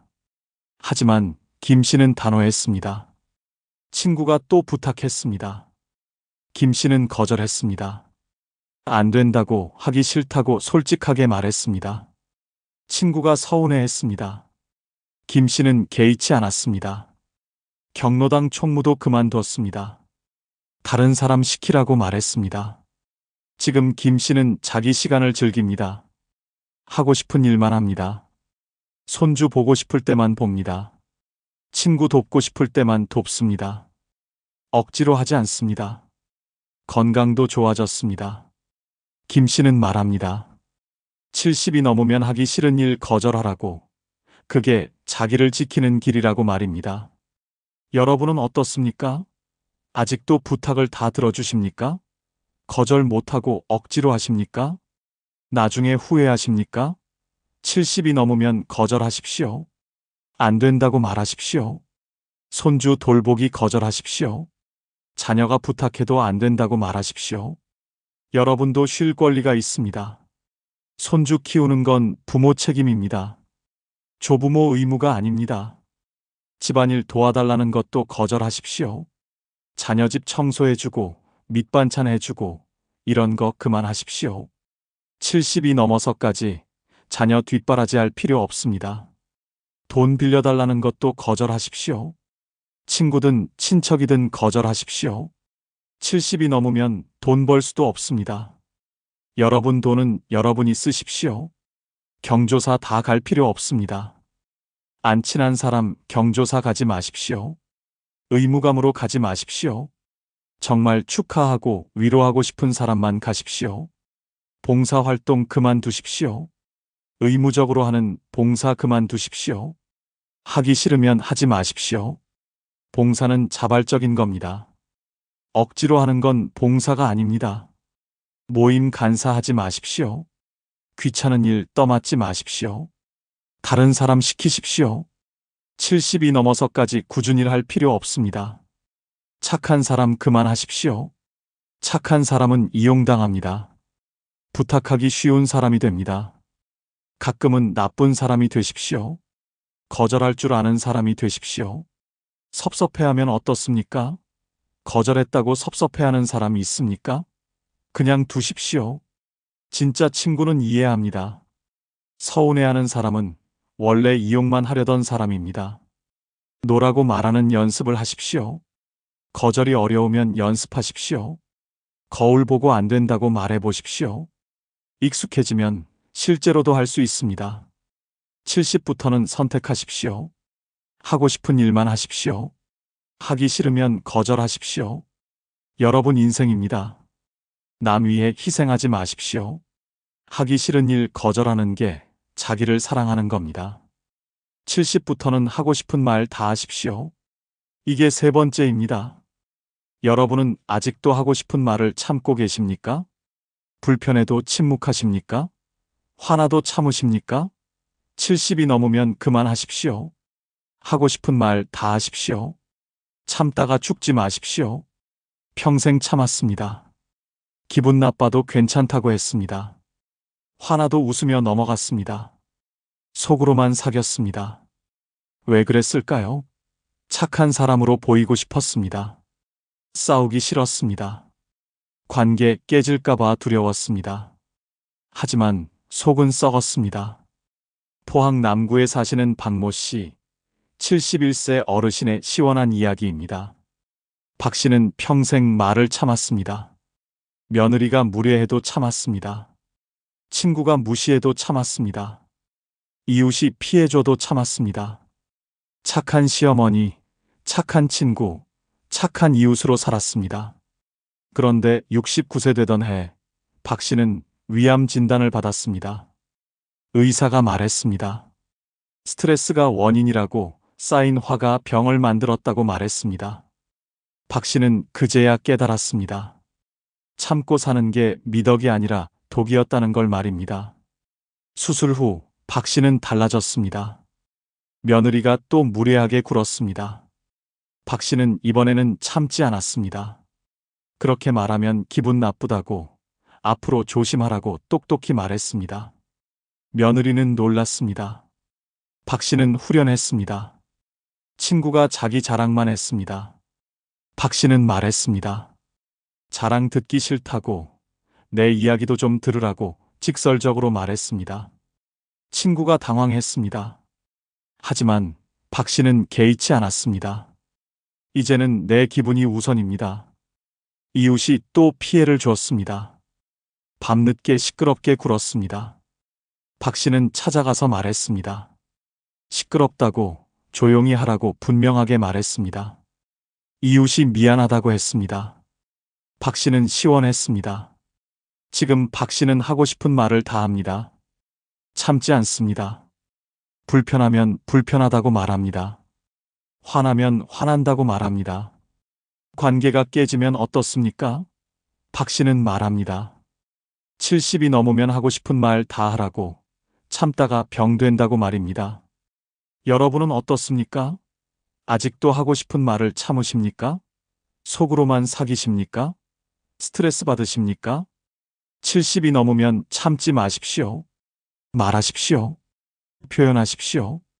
자녀에게도 하고 싶은 말 하십시오. 섭섭한 거 있으면 말하십시오. 화나는 거 있으면 표현하십시오. 부모 자식 사이에 무슨 참을 게 있습니까? 솔직하게 말하십시오. 며느리나 사위에게도 말하십시오. 무례하면 무례하다고 말하십시오. 기분 나쁘면 기분 나쁘다고 말하십시오. 참으면 관계만 나빠집니다. 말해야 고쳐집니다. 친구에게도 솔직하게 말하십시오. 자랑 듣기 싫으면 싫다고 말하십시오. 무시당하면 화낸다고 말하십시오. 진짜 친구는 이해합니다. 화내는 친구는 원래 친구 아닙니다. 이웃에게도 당당하게 말하십시오. 피해주면 항의하십시오. 소음, 주차, 쓰레기, 불편한 거 참지 마십시오. 말해야 해결됩니다. 경로당에서도 말하십시오. 불공평한 거 있으면 지적하십시오. 잘못된 거 있으면 말하십시오. 나이 많다고 무조건 따를 필요 없습니다. 욕먹어도 괜찮습니다. 하고 싶은 말 했다고 욕먹습니까? 그냥 두십시오. 여러분 건강이 남의 평가보다 중요합니다. 관계 깨져도 괜찮습니다. 말한다고 깨지는 관계는 원래 약한 관계입니다. 진짜 관계는 솔직해야 오래갑니다. 표현하는 연습을 하십시오. 작은 것부터 말해보십시오. 오늘 날씨 덥다. 이 음식 맛없다. 이런 것부터 솔직하게 말하십시오. 익숙해지면 큰 것도 말할 수 있습니다. 감정을 숨기지 마십시오. 기쁘면 기쁘다고, 슬프면 슬프다고, 화나면 화난다고 표현하십시오. 감정을 억누르면 병이 됩니다. 70부터는 솔직하게 사십시오. 하고 싶은 말 다 하십시오. 참고 사는 건 미덕이 아닙니다. 표현하는 게 건강입니다. 하고 싶은 말 다 하고 사십시오. 70부터는 자식에게 기대하지 마십시오. 이게 네 번째입니다. 여러분은 아직도 자식이 챙겨줄 거라고 믿으십니까? 효도할 거라고 기대하십니까? 늙으면 자식이 돌봐줄 거라고 생각하십니까? 깨어나십시오. 자식은 여러분을 책임지지 않습니다. 평생 자식을 위해 살았습니다. 먹고 싶은 것도 참고 자식 교육비 댔습니다. 입고 싶은 옷도 못 입고 자식 결혼 비용 댔습니다. 자식만 보고 살았습니다. 늙으면 자식이 보답할 거라고 믿었습니다. 하지만 현실은 다릅니다. 수원 장안구에 사시는 이모 씨, 74세 어르신의 뼈아픈 이야기입니다. 이 씨는 세 자녀를 키웠습니다. 대학까지 다 보냈습니다. 결혼 비용도 다 댔습니다. 손주들 용돈도 챙겼습니다. 평생 자식을 위해 살았습니다. 이 씨는 자식들이 자기를 돌봐줄 거라고 믿었습니다. 늙으면 효도받을 거라고 기대했습니다. 하지만 70이 넘어가자 현실이 보였습니다. 자식들은 바빴습니다. 연락도 뜸했습니다. 생일에도 안 왔습니다. 아파도 찾아오지 않았습니다. 이 씨는 서운했습니다. 섭섭했습니다. 자식들에게 전화해서 따졌습니다. 내가 너희를 어떻게 키웠는데 이렇게 매정할 수 있느냐고 울며 소리쳤습니다. 자식들은 변명만 했습니다. 바쁘다고, 시간이 없다고, 미안하다고만 말했습니다. 이 씨는 우울해졌습니다. 자식 원망하며 매일 울었습니다. 친구들에게 하소연했습니다. 자식 때문에 살맛이 안 난다고 말했습니다. 건강도 나빠졌습니다. 자식 때문에 스스로를 망가뜨렸습니다. 72세 되던 해 친구가 이 씨에게 말했습니다. 자식에게 기대하지 말라고, 자식은 자식 인생 사는 거라고 조언했습니다. 이 씨는 처음엔 받아들이기 힘들었습니다. 하지만 생각해보니 맞는 말이었습니다. 이 씨는 마음을 바꿨습니다. 자식에게 기대하지 않기로 했습니다. 자식들 인생은 자식들 것이라고 인정했습니다. 더 이상 서운해하지 않기로 했습니다. 자식 생각할 시간에 친구를 만났습니다. 취미 생활을 시작했습니다. 지금 이 씨는 행복합니다. 자식들이 연락 안 해도 괜찮습니다. 오면 반갑고 안 와도 상관없습니다. 자식에게 기대하지 않으니 서운할 일이 없습니다. 이 씨는 말합니다. 70이 넘으면 자식 버리고 살라고. 그게 행복의 비결이라고 말입니다. 여러분은 어떻습니까? 아직도 자식이 찾아오기를 기다리십니까? 전화 오기를 손꼽아 기다리십니까? 그 기다림이 여러분을 불행하게 만듭니다. 자식은 감사 보너스입니다. 와주면 고맙고 안 와도 섭섭하지 않은 존재로 생각하십시오. 이렇게 생각하면 마음이 편합니다. 자식에게 의존하지 마십시오. 경제적으로도 정서적으로도 독립하십시오. 내 삶은 내가 책임진다는 마음가짐이 필요합니다. 자식 없이도 행복할 수 있습니다.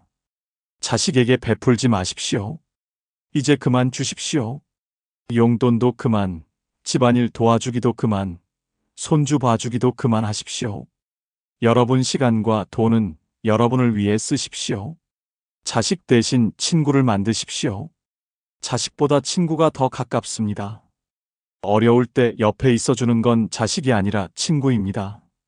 친구에게 투자하십시오. 자식 자랑하지 마십시오. 자식 잘 됐다고 자랑하지 마십시오. 자식과 여러분은 별개입니다. 자식 업적으로 자기를 포장하지 마십시오. 자식 걱정하지 마십시오. 자식이 잘못되어도 여러분 탓이 아닙니다. 자식은 독립된 인격체입니다. 책임지려 하지 마십시오. 자식과 거리를 두십시오. 너무 가깝지도 너무 멀지도 않게 지내십시오. 서로의 삶을 존중하십시오. 간섭하지 말고 기대하지 마십시오. 자식 없이 사는 연습을 하십시오. 자식 생각 안 하고 하루를 보내보십시오. 자식 없어도 충분히 행복할 수 있습니다. 자식에게 기대를 버리는 순간 인생이 자유로워집니다. 서운함도 없고 섭섭함도 없고 화도 없습니다. 70부터는 자식 없이 사는 연습을 하십시오. 그게 행복의 시작입니다. 70부터는 돈 쓰는 것에 최소한의 미안함도 느끼지 마십시오. 이게 5번째입니다. 여러분은 돈 쓸 때마다 죄책감 느끼십니까? 자식 생각나십니까? 아깝다는 생각 드십니까? 70이 넘으면 그만하십시오. 여러분 돈입니다. 마음껏 쓰십시오. 미안해하지 마십시오. 평생 돈을 아꼈습니다. 자식 주려고 모았습니다. 나중을 위해 아꼈습니다. 여행 가고 싶어도 참았습니다. 맛있는 거 먹고 싶어도 참았습니다. 좋은 옷 입고 싶어도 참았습니다. 돈 쓰는 게 죄악처럼 느껴졌습니다. 청주 서원구에 사시는 최모 씨, 73세 어르신의 통쾌한 이야기입니다. 최 씨는 평생 검소하게 살았습니다. 돈 쓰는 걸 최대한 아꼈습니다. 은행 통장에는 1억 원이 넘게 모였습니다. 집도 있었습니다. 경제적으로 여유가 있었습니다. 하지만 쓰지 못했습니다. 친구들이 제주도 여행 가자고 했습니다. 최 씨는 거절했습니다. 돈 아깝다고 말했습니다. 친구들이 맛있는 거 먹으러 가자고 했습니다. 최 씨는 사양했습니다. 집에서 먹는 게 낫다고 말했습니다. 새 옷 사자는 자녀 말도 거절했습니다. 입을 옷 많다고 말했습니다. 70세 되던 해 친구 한 명이 갑자기 세상을 떠났습니다. 그 친구는 돈이 없었습니다. 하지만 행복하게 살았습니다. 여행도 많이 다녔습니다. 맛있는 것도 많이 먹었습니다. 좋은 옷도 입었습니다. 후회 없이 살다 갔습니다. 최 씨는 충격받았습니다. 친구는 돈 없이도 행복했는데 자기는 돈이 있어도 불행했습니다. 통장에 1억 원이 있어도 써본 적 없었습니다. 이러다 친구처럼 갑자기 죽으면 어떻게 되나, 이 돈은 누가 쓰나 생각하니 허무했습니다. 최 씨는 결심했습니다. 이제 돈 쓰며 살기로 했습니다. 미안해하지 않기로 했습니다. 친구들과 제주도 여행을 갔습니다. 비행기 타고 좋은 호텔에 묵고 맛있는 거 먹었습니다. 돈이 많이 들었습니다. 하지만 행복했습니다. 최 씨는 옷도 샀습니다. 비싼 옷을 샀습니다. 멋진 옷을 입으니 기분이 좋았습니다. 자신감도 생겼습니다. 외식도 자주 했습니다. 친구들과 좋은 식당에 갔습니다. 돈 아깝지 않았습니다. 행복했습니다. 지금 최 씨는 마음껏 돈을 씁니다. 미안해하지 않습니다. 여행도 가고 맛있는 거 먹고 좋은 옷 입습니다. 통장 잔액은 줄었지만 행복은 늘었습니다. 최 씨는 말합니다. 70이 넘으면 돈 펑펑 쓰라고 미안해할 필요 없다고 말입니다. 여러분은 어떻습니까? 돈 쓸 때마다 죄책감 느끼십니까? 자식 생각나서 못 쓰십니까? 아까워서 참으십니까? 70이 넘으면 미안해하지 마십시오. 여러분 돈입니다. 자식 주려고 아끼지 마십시오. 자식들은 스스로 벌어서 삽니다. 여러분 돈 없어도 잘 삽니다.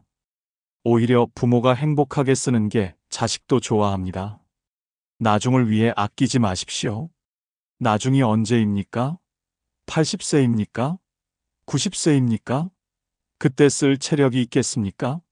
지금 쓰십시오. 건강할 때 쓰십시오. 여행 가십시오. 가고 싶은 곳 다 가보십시오. 돈 아깝다고요? 아닙니다. 추억은 돈 주고도 못 삽니다.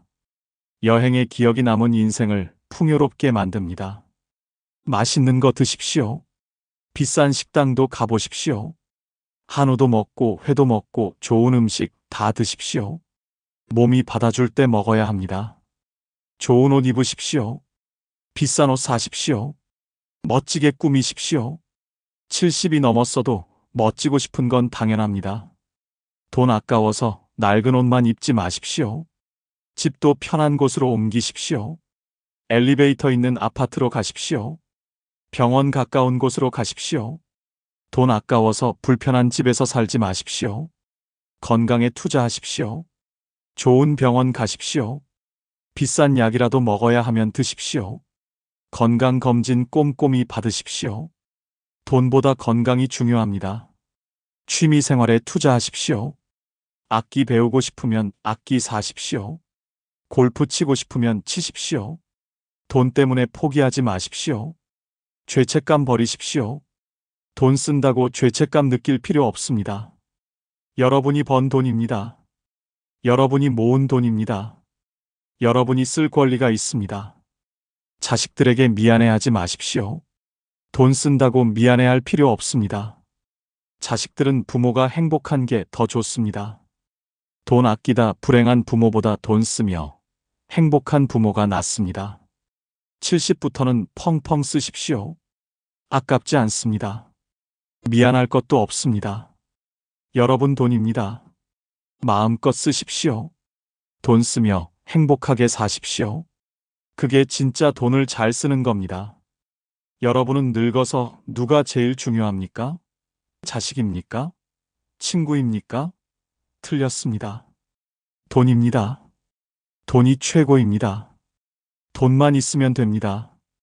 자식이 효도합니까? 아닙니다. 자식은 바쁩니다. 친구가 챙겨줍니까? 아닙니다.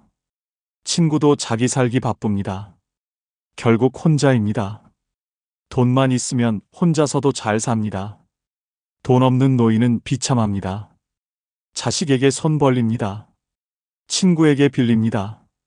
무시당합니다. 하지만 돈 있는 노인은 다릅니다. 당당합니다. 자유롭습니다. 아무도 무시 못합니다. 사람들은 말합니다. 돈이 전부가 아니라고, 사랑이 중요하다고, 가족이 소중하다고 말합니다. 거짓말입니다. 다 헛소리입니다. 늙어보십시오. 돈이 전부입니다. 지금부터 말씀드릴 이유들을 들으십시오. 왜 늙어서 돈이 최고인지 하나하나 알려드리겠습니다. 듣고 나면 생각이 바뀔 겁니다. 돈을 모아야겠다고 결심할 겁니다. 늙어서 돈이 최고인 첫 번째 이유는 자식은 돈 있는 부모만 챙기기 때문입니다. 여러분 자식이 자주 찾아옵니까? 전화 자주 합니까? 돈 있으면 옵니다. 없으면 안 옵니다. 이게 현실입니다. 잔인하지만 사실입니다. 효도는 없습니다. 요즘 자식들은 효도 안 합니다. 바쁩니다. 자기 살기 바쁩니다. 부모 챙길 시간 없습니다.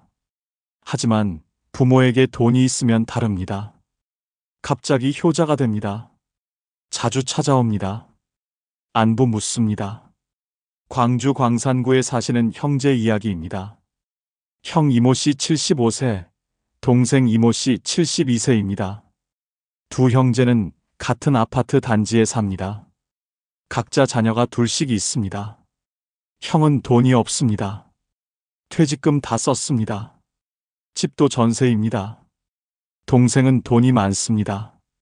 건물이 있습니다. 예금도 많습니다. 형의 자녀들은 거의 안 옵니다. 명절에도 바쁘다고 안 옵니다. 생일에도 전화 한 통입니다. 형이 아파도 찾아오지 않습니다. 바쁘다고 합니다. 형은 외롭습니다. 서럽습니다. 자식 원망하며 삽니다. 동생의 자녀들은 일주일에 한 번씩 옵니다. 맛있는 것 싸옵니다. 외식 시켜드립니다. 여행도 같이 갑니다. 동생이 기침만 해도 병원에 모십니다. 효자 효녀입니다. 동생은 행복합니다. 차이가 뭡니까? 돈입니다. 형은 돈이 없습니다. 동생은 돈이 많습니다. 자녀들은 압니다. 형한테는 받을 게 없습니다. 동생한테는 상속받을 게 많습니다. 그래서 챙깁니다. 이게 현실입니다. 형은 동생을 부러워합니다. 왜 내 자식들은 안 오나? 동생 자식들은 효자인데 내 자식들은 불효자라고 한탄합니다. 하지만 형은 모릅니다. 자식 탓이 아니라 돈 탓이라는 걸 말입니다. 여러분은 어떻습니까? 자식이 자주 옵니까? 여러분에게 돈이 얼마나 있습니까? 돈 없으면 자식도 없습니다. 잔인하지만 현실입니다. 자식은 상속을 봅니다. 줄 게 있으면 챙깁니다. 없으면 안 챙깁니다. 계산적입니다. 효도가 아니라 투자입니다. 돈 없는 부모는 짐입니다. 자식 입장에서는 부담입니다. 도와줘야 하고 챙겨줘야 합니다. 피곤합니다. 그래서 피합니다. 돈 있는 부모는 자산입니다. 자식 입장에서는 기회입니다. 잘 모시면 상속받습니다. 그래서 챙깁니다. 자식에게 사랑받고 싶습니까? 돈을 모으십시오. 자산을 만드십시오. 그러면 자식이 찾아옵니다. 효자 효녀가 됩니다. 돈 없으면 버려집니다. 요양원에 보내집니다. 자식들은 바쁘다고 안 옵니다. 명절에도 혼자입니다. 비참합니다. 돈 있으면 모십니다. 집에서 모십니다. 간병인 고용해 줍니다. 자식들이 돌아가며 옵니다. 행복합니다. 재산 분배 카드를 주십시오. 자식들에게 말하십시오. 나 잘 모시는 자식에게 더 준다고 선언하십시오. 효자 경쟁이 벌어집니다. 살아있을 때 다 주지 마십시오. 미리 주면 자식들 안 옵니다. 줄 거 없으니까요. 조금씩 주십시오. 계속 찾아오게 만드십시오. 돈으로 자식을 컨트롤하십시오. 돈이 권력입니다. 돈이 있어야 자식도 말 듣습니다. 없으면 무시당합니다. 사랑은 환상입니다. 혈육이라고 무조건 사랑하지 않습니다. 자식도 계산합니다. 이익이 있어야 움직입니다. 돈이 효도를 만듭니다. 슬프지만 사실입니다. 자식 효도 받고 싶으면 돈을 모으십시오. 돈이 최고입니다. 두 번째, 돈이 있어야 진짜 관계를 만듭니다. 이게 중요합니다. 여러분 지금까지 가짜 친구들과 시간 낭비하지 않으셨습니까? 돈 때문에 붙어 있는 사람들 아닙니까? 이제 정리하십시오. 돈 지키십시오. 그리고 진짜 관계에 투자하십시오. 그게 행복한 노후입니다. 부산 해운대 김모 씨 74세 어르신 이야기입니다. 김 씨는 3년 전까지만 해도 친구가 많았습니다. 주말마다 만났습니다. 골프도 쳤습니다. 등산도 갔습니다. 식사도 자주 했습니다. 계산은 거의 김 씨가 했습니다. 친구들은 고맙다고만 했습니다. 김 씨는 기분 좋았습니다. 인기 많다고 생각했습니다. 그런데 김 씨는 깨달았습니다. 이게 진짜 우정인가 싶었습니다. 항상 자기만 돈 냅니다. 친구들은 지갑 열 생각을 안 합니다. 한 번은 실험했습니다. 식사 후에 일부러 계산 안 하고 기다렸습니다. 친구들이 어떻게 했을까요? 다들 화장실 갔습니다. 전화 왔다고 나갔습니다. 담배 피우러 갔습니다. 아무도 계산 안 했습니다. 김 씨는 그날 결심했습니다. 이런 친구들과 정리하기로 했습니다. 만남을 줄였습니다. 연락도 안 했습니다. 친구들이 연락 왔습니다. 만나자고 했습니다. 김 씨는 거절했습니다. 바쁘다고 했습니다. 몸이 안 좋다고 했습니다. 친구들은 금방 연락 안 했습니다. 그게 끝이었습니다. 김 씨는 외로웠습니다. 처음에는 힘들었습니다. 주말에 할 게 없었습니다. 그런데 시간이 지나니까 좋아졌습니다. 돈이 남았습니다. 한 달에 200만 원씩 나갔던 게 안 나갑니다. 통장에 돈이 쌓입니다. 마음이 편해졌습니다. 그리고 김 씨는 새로운 걸 시작했습니다. 복지관에 등록했습니다. 서예 수업 들었습니다. 거기서 새 친구를 만났습니다. 이분들은 달랐습니다. 각자 커피값 냅니다. 식사하면 더치페이 합니다. 서로 부담 안 줍니다. 편합니다. 이게 진짜 친구입니다. 여러분도 생각해 보십시오. 지금 만나는 친구들이 진짜 친구입니까? 돈 안 내면 연락 끊길 친구들 아닙니까? 그럼 정리하십시오. 미련 가지지 마십시오. 그 사람들은 여러분이 없어도 다른 호구 찾아갑니다. 걱정하지 마십시오. 김 씨는 지금 훨씬 행복합니다. 친구는 줄었습니다. 대신 질이 높아졌습니다. 일주일에 한 번 복지관 갑니다. 서예 수업 듣습니다. 끝나고 친구들과 커피 마십니다. 각자 돈 냅니다. 부담 없습니다. 편합니다. 웃습니다. 이야기 나눕니다. 이게 진짜 우정입니다. 돈도 아낍니다. 예전에는 한 달에 200만 원 나갔습니다. 지금은 30만 원도 안 듭니다. 1년이면 2천만 원 넘게 아낍니다. 그 돈으로 여행 갑니다. 제주도도 갔습니다. 일본도 갔습니다. 훨씬 의미 있겠습니다. 여러분도 바꾸십시오. 가짜 친구들 정리하십시오. 돈 낭비하지 마십시오. 대신 의미 있는 활동 하십시오. 복지관 가십시오. 문화센터 가십시오. 취미생활 하십시오. 거기서 새 친구 만드십시오. 비슷한 관심사 가진 사람들 만나십시오. 등산 좋아하면 등산 동호회 가입하십시오. 노래 좋아하면 합창단 들어가십시오. 운동 좋아하면 게이트볼 하십시오. 책 좋아하면 독서 모임 가십시오. 거기서 만나는 사람들이 진짜 친구입니다. 같은 관심사로 만납니다. 돈으로 만나는 게 아닙니다. 그런 친구들과는 부담 없습니다. 각자 비용 냅니다. 억지로 만나지 않습니다. 하고 싶을 때 만납니다. 편합니다. 자연스럽습니다. 오래 갑니다. 이게 노년의 진짜 우정입니다.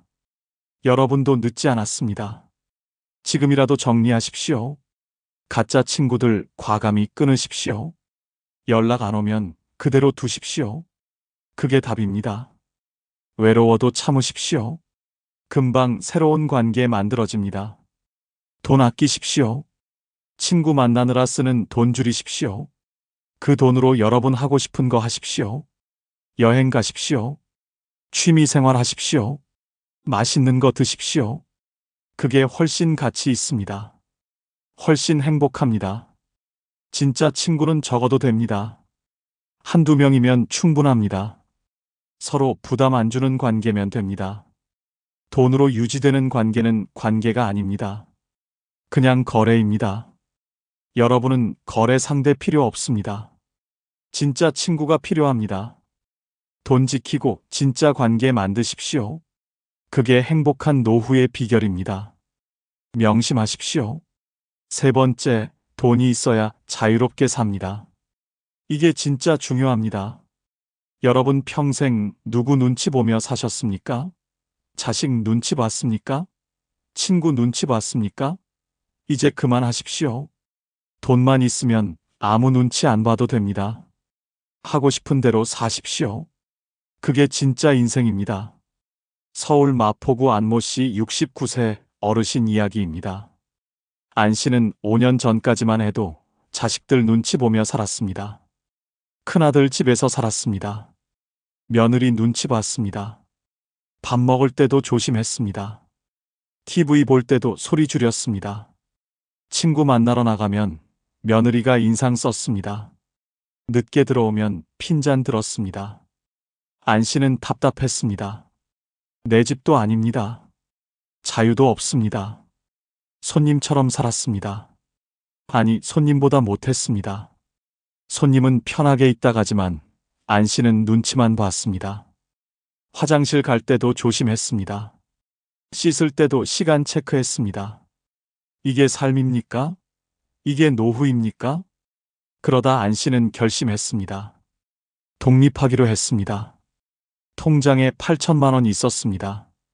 연금도 월 80만 원 나왔습니다. 충분하다고 판단했습니다. 원룸 얻었습니다. 보증금 3천만 원에 월세 50만 원입니다. 가구 샀습니다. 생활용품 샀습니다. 1천만 원 들어갔습니다. 아들은 반대했습니다. 왜 나가냐고 물었습니다. 여기서 편하게 살라고 했습니다. 안 씨는 솔직하게 말했습니다. 눈치 보기 싫다고 했습니다. 자유롭게 살고 싶다고 했습니다. 아들은 섭섭해했습니다. 며느리는 오히려 좋아하는 것 같았습니다. 안 씨는 독립했습니다. 처음에는 외로웠습니다. 혼자 밥 먹기 힘들었습니다. 그런데 점점 좋아졌습니다. 자유가 생겼습니다. 아침에 일어나고 싶을 때 일어납니다. 밥 먹고 싶을 때 먹습니다. TV 보고 싶으면 밤새 봅니다. 친구 만나고 싶으면 언제든 나갑니다. 여러분도 경험 있으십니까? 자식 집에 얹혀 사십니까? 눈치 보이지 않습니까? 며느리 얼굴색 살피지 않습니까? 사위 비위 맞추지 않습니까? 그게 편하십니까? 행복하십니까? 아닙니다. 절대 아닙니다. 안 씨는 지금 너무 행복합니다. 아침에 일어나서 커피 마십니다. 창문 열고 담배 핍니다. 아무도 뭐라 안 합니다. 친구들 초대합니다. 술도 마십니다. 웃고 떠듭니다. 자유롭습니다. 이게 진짜 노후입니다.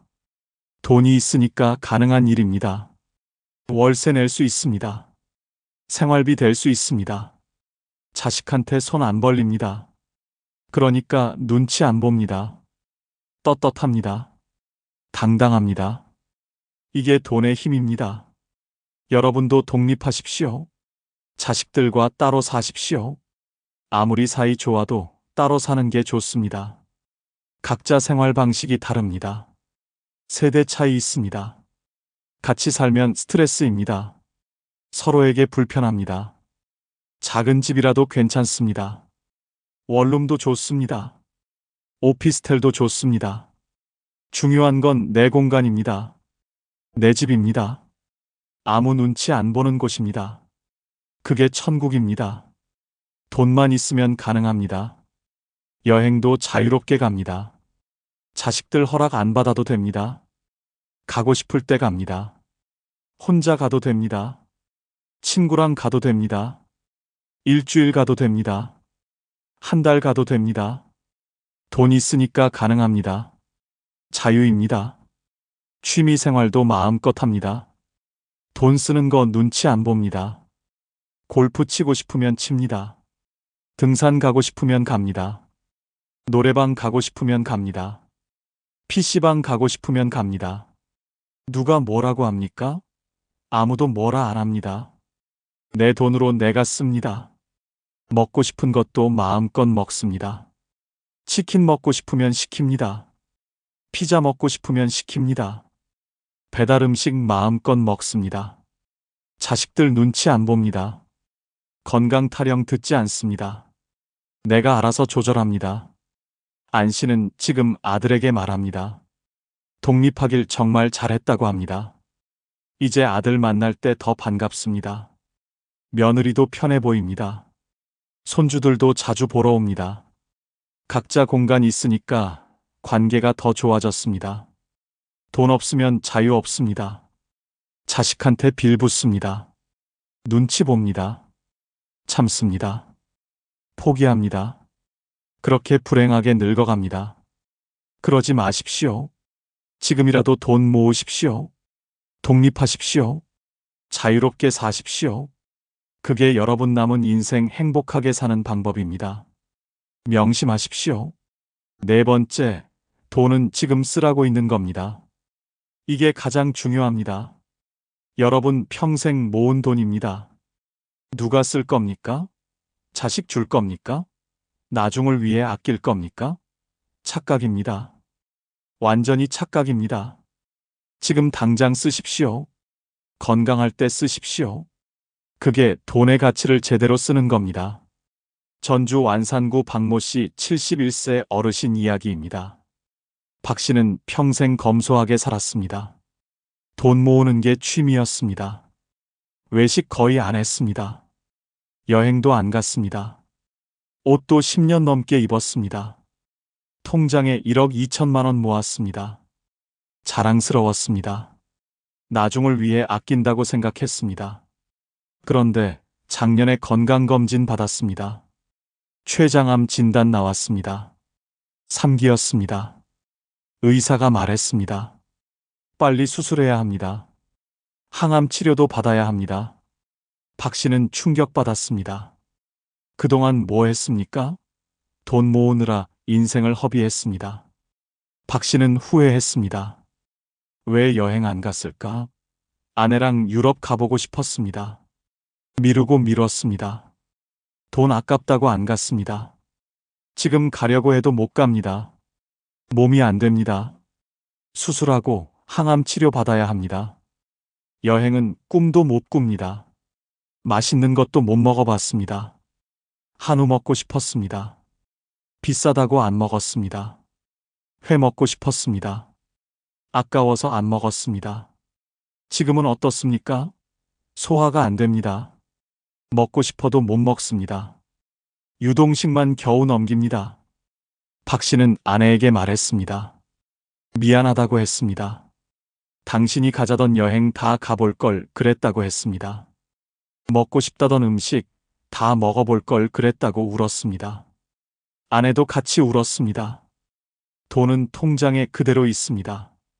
이제 병원비로 나갑니다. 추억은 하나도 없습니다. 여러분은 지금 어떻게 살고 계십니까? 돈 아끼고 계십니까? 나중을 위해 모으고 계십니까? 나중이 언제입니까? 80세입니까? 90세입니까? 그때 가서 쓸 체력이 있겠습니까? 그때 가서 여행 갈 수 있겠습니까? 없습니다. 절대 없습니다.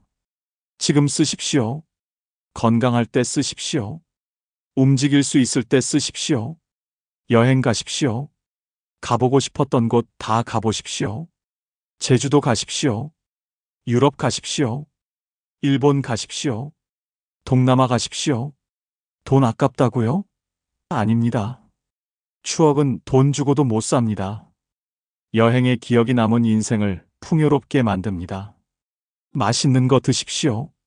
비싼 식당도 가보십시오. 한우도 먹고 회도 먹고 좋은 음식 다 드십시오. 몸이 받아줄 때 먹어야 합니다. 나중에는 소화도 안 되고 씹지도 못합니다. 지금 먹으십시오. 오늘 먹으십시오. 취미 생활에 투자하십시오. 악기 배우고 싶으면 악기 사십시오. 그림 그리고 싶으면 화구 사십시오. 골프 치고 싶으면 치십시오. 등산 가고 싶으면 좋은 장비 사십시오. 돈 때문에 포기하지 마십시오. 하고 싶은 거 다 하십시오. 집도 편한 곳으로 옮기십시오. 낡은 집에서 불편하게 살지 마십시오. 계단 오르내리느라 힘들지 마십시오. 엘리베이터 있는 아파트로 가십시오. 병원 가까운 곳으로 가십시오. 교통 편한 곳으로 가십시오.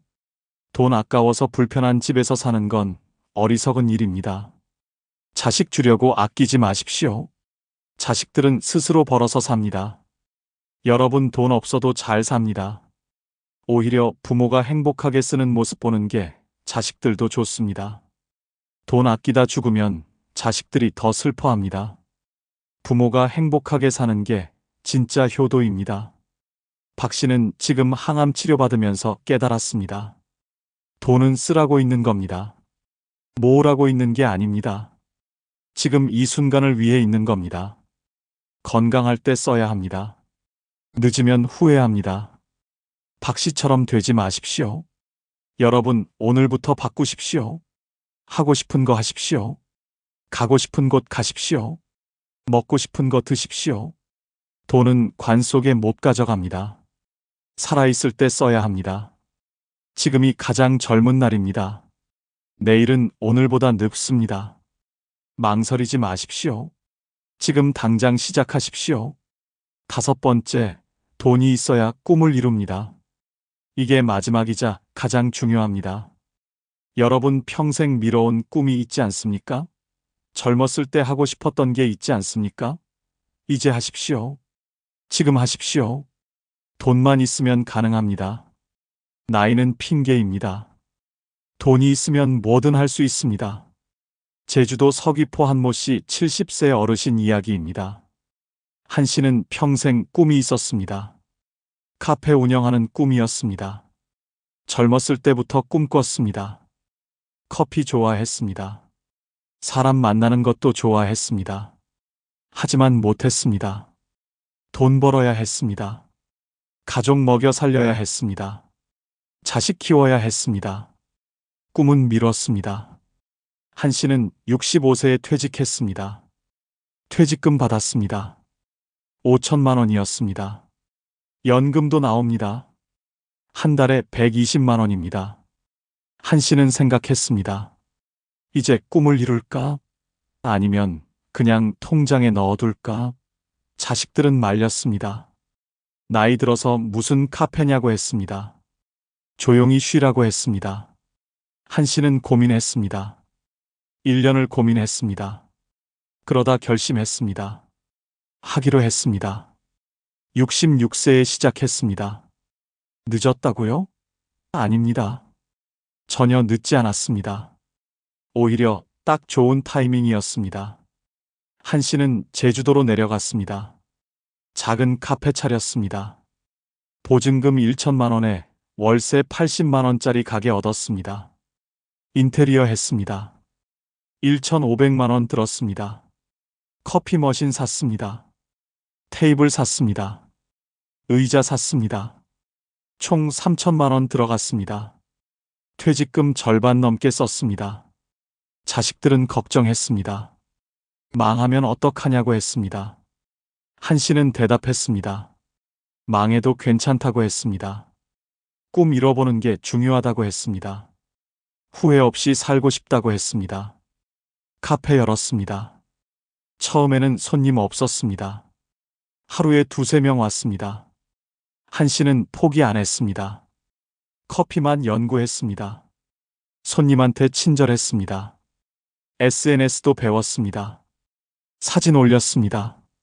입소문 났습니다. 손님 늘었습니다. 지금은 어떻습니까? 하루에 50명 넘게 옵니다. 주말에는 100명 넘습니다. 한 달 매출 1,500만 원 나옵니다. 월세 빼고 재료비 빼고 순수익 600만 원 남습니다. 연금까지 합치면 한 달에 720만 원입니다. 충분합니다. 넉넉합니다. 여러분도 꿈 있지 않습니까? 하고 싶었던 거 있지 않습니까? 배우고 싶었던 거 있지 않습니까? 왜 안 하십니까? 나이 때문입니까? 돈 때문입니까? 핑계입니다. 다 핑계입니다. 한 씨는 70세입니다. 지금도 카페 운영합니다. 매일 아침 6시에 일어납니다. 카페 갑니다. 커피 내립니다. 손님 맞이합니다. 웃습니다. 행복합니다. 이게 진짜 노후입니다. 꿈 이루며 사는 노후입니다. 한 씨는 말합니다. 가장 잘한 결정이라고 합니다. 66세에 시작하길 정말 잘했다고 합니다. 자식들 말 듣고 안 했으면 후회했을 거라고 합니다. 지금도 늦지 않았다고 합니다. 75세에도 시작할 수 있다고 합니다. 여러분 생각해 보십시오. 죽기 전에 꼭 하고 싶은 게 뭡니까? 악기 배우고 싶습니까? 그림 그리고 싶습니까?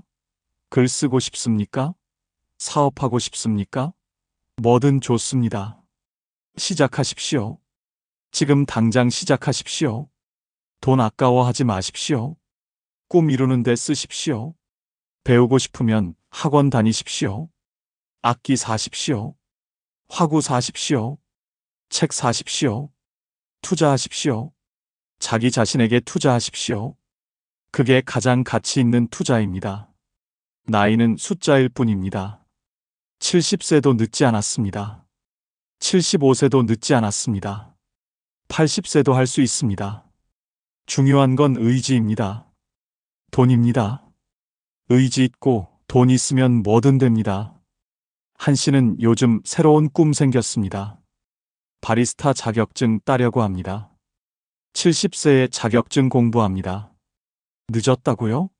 아닙니다. 배움에 나이 없습니다. 한 씨는 내년에 자격증 딸 겁니다. 그리고 더 좋은 커피 만들 겁니다.